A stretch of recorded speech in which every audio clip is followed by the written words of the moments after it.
الميداليات.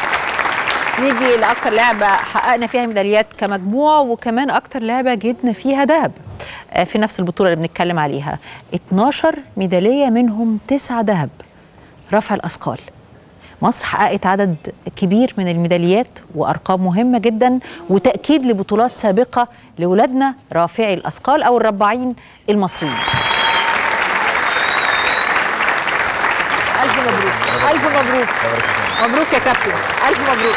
كابتن محمد ايهاب، كابتن محمد ايهاب بطل مصر في رفع الاثقال.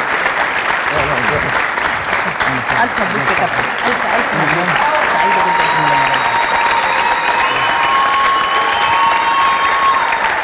اتفضل يا كابتن. الف مبروك. الله يبارك فيك. يعني انتوا الثلاثه كده ب5 ميداليات ذهب. الحمد لله. صح؟ الحمد لله. ما شاء الله، الف مبروك. الله يبارك. كابتن محمد ايهاب،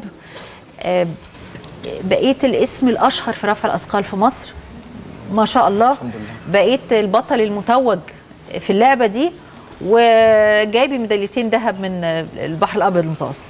ممكن تشرحوا لنا اكتر الاوزان واللقطات والصعوبات لامثالنا اللي مش متداخلين قوي مع تفاصيل رفع الاثقال؟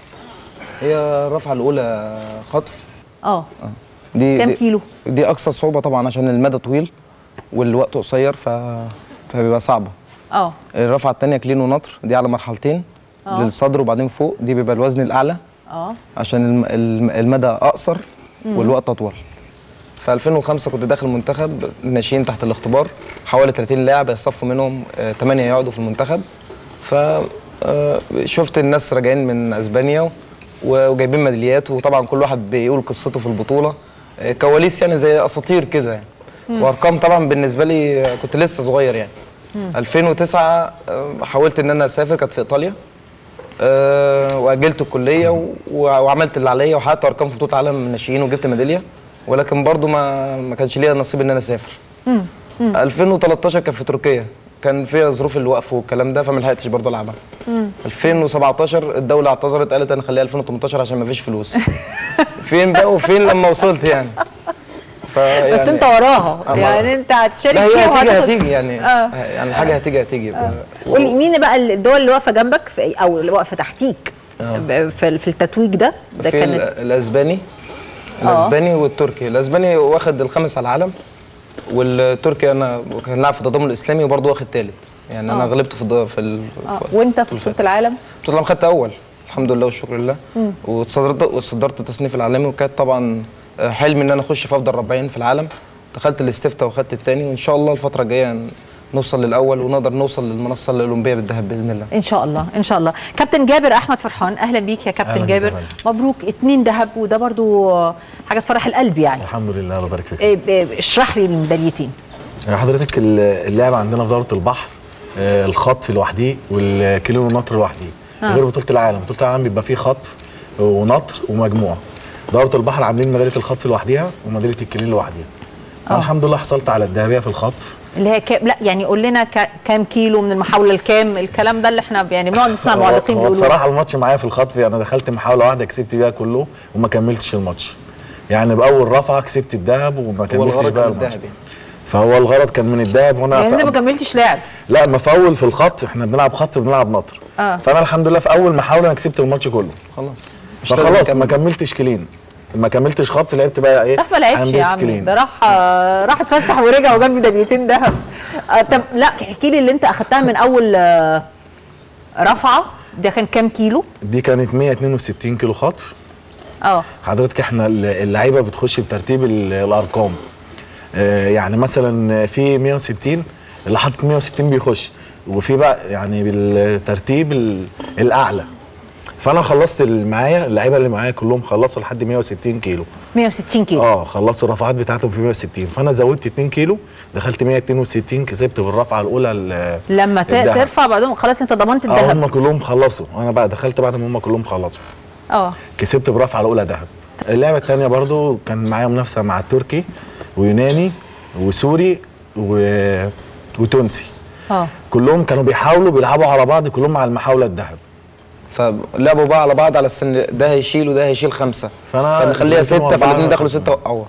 وانت قاعد تبص لهم بقى فرحان. هي كان تخطيط من المدرب طبعا كابتن محمد موسى، يعني هو الاختيار كان صح. انا دخلت المحاوله الاولى والثانيه وقعدت، فهو قعد شاف الماتش شغال ازاي.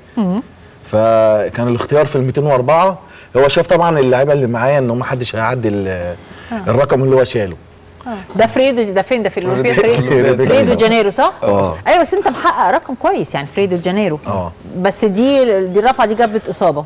جابت لي اصابه في عضله الفخذ. يا الله. كم كيلو كانوا؟ كان 210.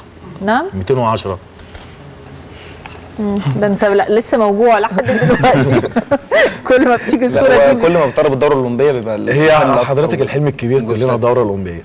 فكلنا بنسعى او كلنا بنتمرن جامد قوي قبل الدوره الاولمبيه. فبتيجي في السكه كده الكواليس بقى بتاعتنا، يعني غير الناس تعرفوا ان التمرين بتيجي في السكه كده حاجات كتيره قوي. يعني اصلا ممكن يجي لنا دور برد يتعبنا ويخلينا نعيد من الاول تاني، تيجي لنا اصابه، يجي لنا مزق. احنا بننزل التمرين بنقاتل على قد ما نقدر، يعني بنطلع من التمرين بنقاتل على قد ما نقدر. فالقتال ده فيه اضرار طبعا، يعني احنا بنتعامل مع حديد مع جماد، فلازم انا اطلع كل المجهود اللي عندي في التمرين او في الحركه. ومطالب مني ان انا ببدا مثلا تسخين من البار فاضي 20 كيلو، بطلع مجهود كل مره في محاوله اكتر لوزن اكتر لاتقل، فده بيطلب مني مجهود جبار يعني. ان انا الحديد طالع، انا ما بلعبش مثلا في وزن معين 100 كيلو، لا انا بعدي في اوزان تقيله وما بلعبش حركه واحده. صحيح. كابتن رجب عبد الحي مبروك الذهبيه. قول لي الرفعه بتاعتك كانت عامله ازاي؟ انا جبت ميداليه ذهب في الخطف ب 165 كيلو. بردك زي كابتن جابر. لعبت كان معايا واحد يوناني وسوري واسباني وجزائري. الجزائري هو اللي جاب البرونز في الخطف، واليوناني جاب فضه وانا جبت الذهب في الخطف. بردك بدات 160، اليوناني دخل 61 شلة، والتاني داخل 165 شلته جبت الذهب. اما هو دخل 66 وقعها فانا جبت الذهب. جينا في الكيلون والنطر هم خلصوا 195 فكله خلص بقى، ما حدش دخل بعد كده. فانا اصلا رقمي 215 في دوره البحر 2013 كنت داخل اضرب الرقم الدوره ب 216 فما حققتوش، بس انا شايل 207 والرقم اللي في الدوره الاولمبيه في البرازيل شلت 213. فعلى كده على هذا الاساس بدات 200 كيلو كلين. وبكون ببدا بقالي كتير، يعني ببدا كل ماتش ب 200 كيلو 205 كده يعني. فما حصلش نصيب وقعت 3 محاولات فضاعت مني الميداليه الذهب الثانيه. وهي كان لو اي محاوله كانت شلت جبت ذهب عشان هم كانوا كلهم خلصهم وانا بدات اكتر منهم ب 5 كيلو. طيب ايه سر بقى ان احنا جبنا كل الميداليات دي في رفع الاثقال؟ يعني اكيد في حاجه عندنا في الاتحاد في الابطال، معرفش في سبب يخلينا بنحصد عدد كبير من الميداليات الذهب. احنا مصدقين يعني. ممكن اكلمك؟ اتفضل. انتوا مصدقين؟ احنا مصدقين وبطوله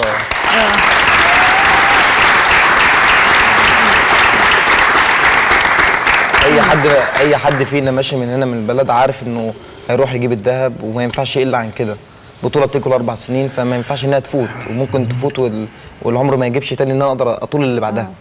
وكتير بيحصل كده، فبالتالي كلنا بنستموت فيها ان احنا نجيب. لينا تاريخ كبير في الرياضه. مصدقين وعندكم حاجه تحافظوا عليها، يعني عندك حاجه مش قابل ان هي تضيع منك. اخدت مراكز، اخدت ميداليات، اخدت اسم حول العالم في اللعبه بتاعتك، فعندك رصيد مش عايزه طبعا. التاريخ نفسه لما كل ما بيعلى ما ينفعش اخش بطوله واتغلب من حد مصنف اقل مني. صح. يبقى شكلها مش حلو وبيبقى بالنسبه لهم انتصار كبير جدا. فانا يعني لذه اشوف الهزيمه في عينيهم دي احسن من الذهب. ده بيسموها روح التنافس. دي التنافسيه. انتوا كلكم بتشتغلوا صح؟ صحيح ان كلكم علاقه بشركه الكهرباء؟ انا موظف في شركه كهرباء شمال. انت موظف في شركه كهرباء شمال؟ انا شركه كهرباء جنوب. انا حاليا نقيب مكلف في الجيش المصري، وطبعا كمؤسسه عسكريه. بس انت برضه عديت على شركه الكهرباء؟ عديتها. ما هو بعد الدوره الاولمبيه الحمد لله. ايوه. ايه علاقه شركه الكهرباء ورفع الاثقال؟ اولا يعني طبعا سعيده جدا وبحيي شركه الكهرباء، مش على الفواتير اكيد بس على الابطال. انما يعني ايه علاقه اشمعنى شركه الكهرباء ابطال رفع الاثقال ليه بيشتغلوا في شركه الكهرباء؟ هو حضرتك شركه الكهرباء داخله في الدوري العام للشركات في الرياضه في جميع الالعاب.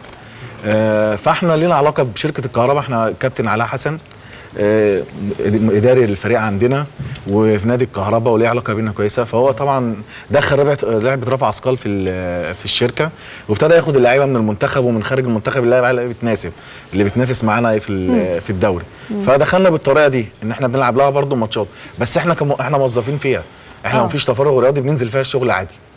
لا انا افتكرته في تفرغ. لا هو في تفرغ بس طول ما احنا بنتمرن بيبقى في تفرغ. اول ما يبقى مثلا ما فيش تمرين، مفيش بطولات، مفيش حاجه، بننزل الشغل. واحنا كلنا طبعا لعيبه. انا بلعب في نادي طلائع الجيش وانا مؤسسه عسكريه اسماعيليه. طبعا يعني النادي برضو ليه دور كبير معانا. يعني احنا برضو احنا مرتباتنا قليله، يعني احنا كمرتباتنا وكمصاريف اللعبه قليله جدا. الحته دي بالنسبه لي طبعا اتغطت كتير.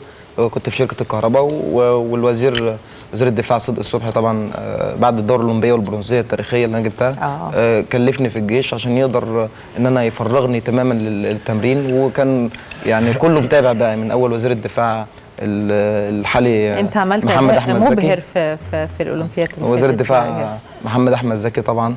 ان انا بطالع بس انت ترقيت قريب. بقيت نقيبه. والترقيه بقى بالنسبه لك لها علاقه بالبطوله ولا لا؟ لا بس مش علاقه بالبطوله بس. هو البطوله كلها ان انا اقدر ان انا اكون واجهه بس. يعني الموضوع بيفرق كتير معايا انا شخصيا. ان انا لما بلاقي جزء كبير من الرياضيين الابطال الصغيرين شايفيني ان انا وصلت لمكان يتمنوا ان هم يوصلوها، وانا لسه عندي كتير ان انا اقدر اقدمه، ده بيديني دفعه اكبر بكتير من كل مره. يعني دي ثالث مره اجي البرنامج مع سيادتك وكل انجاز اكبر من الثاني.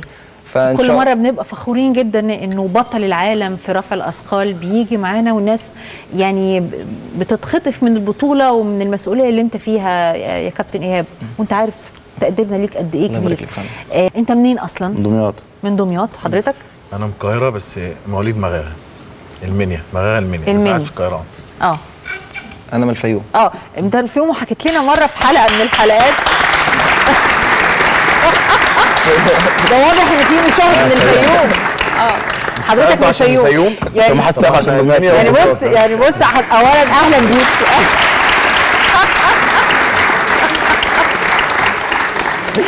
بص الفيومي الاصيل، يعني هو عدى 5 ميداليات ذهب وفوت الكلام ده كله وسقف بس للفيوم. يا سيدي تحيه للفيوم. ده يا فندم؟ للكل. ما انا متاكده اهلا بحضرتك، بشرفنا.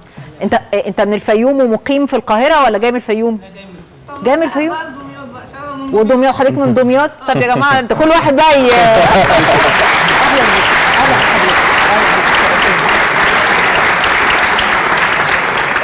دلوقتي لو سالتكم وانتوا صغيرين كنتوا متخيلين ان انتوا تحصلوا على الميداليات دي؟ هو انا اول ما لعبت طبعا رياضه كانت اولمبياد 96 كانت مذاعه على التلفزيون، فكنت بتفرج دايما. سبت الالعاب كلها واتشديت لرفع الاثقال. كان في طبعا البطل العالمي بروس ديماس، يعني اول حاجه اتفرج عليها كان الفتره بتاعته. حلمنا كلنا يعني مش هو بس. كان الفتره بتاعته كان اول مره اتفرج. يعني كانت اولمبياد 96 بتذاع على التلفزيون الارضي عادي، كانوا بيجيبوها. اتفرجت. يا خبر ابيض. طب معلش بقى يا كابتن جابر، عارف طول الوقت احنا بنتكلم على انه نقل البطولات دي عشان كنوع من الاهتمام ونوع من التشجيع ونوع من الحفاوه لا انا دلوقتي قادر اشوف الموضوع بطريقه ثانيه خالص. انه نقل البطولات دي بيخلي ناس يعني تحلم باللعبه، ان هي تعرف لعبه. ده مش اول مره في الحلقه دي اسمع الكلام ده. في المصارعه قالوا نفس الحكايه. سمر كانت بتقول انا كنت بتفرج على التلفزيون ولقيت مصارعه وقلت انا عايزه العب اللعبه دي. يعني احنا ما عندناش بننقل البطولات دي خالص. ما عندناش بننقلها خالص. الاعلام ما بيجيبش بطولات رفع. يعني ده احنا عندنا جيل ما شافش اللقطه انه انا عايزه ابقى زي ده، ما شافهاش. طيب وكنتوا بقى هناك ولا هنا ساعه ما مبارياتنا لعبناها في كاس العالم؟ كنت سافرتوا؟ لا احنا حضرنا مصر وروسيا هنا. وفي نفس اليوم ده سافرنا. احنا كنا قاعدين بنتفرج بامانه. انا واحد من الناس كنت قاعد لاخر دقيقه كان نفسي يجي جون ولا حاجه. انا اتفرجت على الشوط الاولاني ما فيش حد، كان كله تمام.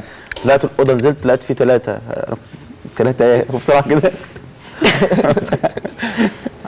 وانت يا كابتن ايهاب؟ انا رجعت من الماتش وجايب الميداليات، لقيتهم المفروض هم مبسوطين في اللجنه الاولمبيه، المقر بتاع اللجنه الاولمبيه هناك في اسبانيا. فدخلت فلقيتهم كلهم زعلانين زي ما كنا انا خسرت، مش فاهم ايه اللي حصل. وبعدين بيقول لي مصر اتغلبت من السعوديه. طب انا مالي انا في الموضوع دلوقتي؟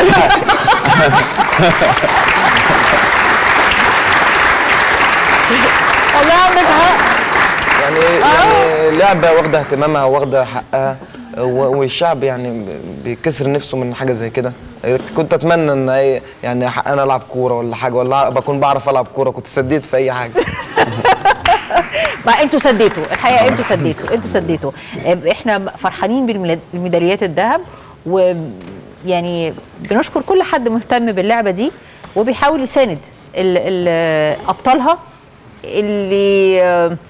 اللي مش بس بيجيبوا ميداليات دلوقتي، مؤهلين انهم يجيبوا ميداليات اكتر. انت من سنه فاتت كنت معانا وسالتك اتجوزت ولا لسه؟ قلت لي لا لسه بكون نفسي. لسه بتكون نفسك يا كابتن؟ لا كونت. واتجوزت؟ لا يعني هطلع على الغير الاول لسه، يعني هلبس دبل كده ان شاء الله. ده فعلا؟ ان شاء الله ربنا يسهل. الف مبروك مقدما، يعني يا رب على خير يا رب. ان شاء الله. انا كنت بسال على فكره، فاكره انه يعني لا لسه بتكون نفسك. لا ان شاء الله. طب الحمد لله. لله. ما هو يعني هي دلوقتي في داخله ثالثه كليه التربيه الرياضيه، والمفروض يعني هتخلص بعد ما انا اخلص طوكيو ان شاء الله، فاكون خلاص يعني هي خلصت كليه وانا خلصت الهدف بتاعي الكبير، وبتشجعني طبعا واقفه جنبي. يبقى انت بقى هدفك طوكيو لكل حاجه. للبطوله وللارتباط ولكل حاجه. فهي يعني هي المنصه الاخيره ان شاء الله، والاتحاد المصري رفع اثقال والدكتور اشرف صبحي واللجنه الاولمبيه المهندس هشام حطب كلهم واقفين ورايا ومصدقين ان انا اقدر اوصل للنقطه دي. يا رب وانا بوعدهم ان شاء الله انها تيجي. في اولمبياد طوكيو نروح نبارك لمحمد ايهاب في فرحه بالميداليات اللي هيجيبها ان شاء الله. كابتن محمد ايهاب، كابتن رجب عبد الحي، كابتن جابر احمد فرحان، فرحتونا بميداليات رفع الاثقال اللي انتوا جبتوها الذهب.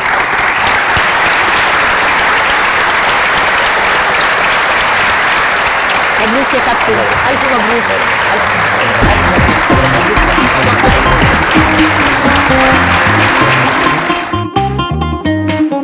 فريدة عثمان. بقيتي متخصصة انك تفرحينا؟ هي دي بطولة انا همثل مصر فيها. الثواني والفراكشنز والاجزاء من الثانية كانت عاملة ازاي؟ اخدتها مني دي.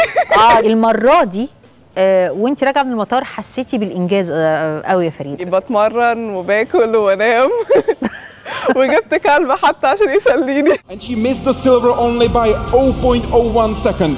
Farida made history in Budapest this year by winning Egypt's first ever. عندي 24 ساعة أزعل وبعدين خلاص بقى. إذا لم نتعلم من الأخطاء اللي حصلت فاحنا عمرنا ما هنطلع تاني. دي أول مرة من 28 سنة، فأكتر حاجة بتفرحني بيقول فرحتينا يا فريدة. أجمل بنتين أنا بشوفهم في مصر دلوقتي اللي هي إنك تنزلي تجيبي الحاجات من السوبر ماركت بنفسك. الله أنت مامي مكلماكي.